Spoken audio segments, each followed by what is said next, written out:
Well, hello friends, Mark Holmes here, and as always, thank you guys for watching, commenting, and subscribing to the Joe B Sports Report. Without you guys, this literally does not work.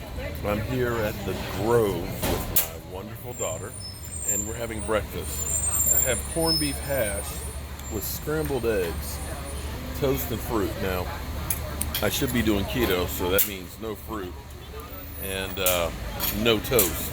And my daughter got breakfast tacos. Look at this. Look at that. Damn. I should have got that.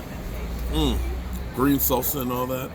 So she's moved into her apartment, and we got to go out and see if we can find her some furniture to go on her balcony. So I'm going to eat and get ready to do some work. Now, thoughts and prayers go out to Matthew Stafford's wife, who's having a tumor removed off of her brain. It all goes back to cancer and things. And everybody who's donated to Dak Prescott's Stand Up for Cancer, he's less than $200 away.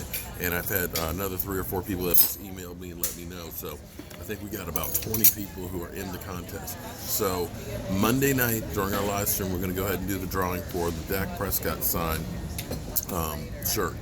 And I can't wait to give that away, and hope we get 10,000 supporters on it. Jason Witten, I'll have what he's having, because Jason Witten is saying that he feels like a little kid again coming back. Now, I got to tell you, I'm old. I wish I could feel like a little kid again, because it's a long, long ways away. But hopefully, I think that he's going to be looking at his role differently than he has in the past, where he didn't want to come off the field and basically, this is my position, ain't nobody taking it. I think he's going to look at this and being used in selective roles and also more mentoring. And in fact, I think you're better off keeping him as fresh as possible and using him on key down.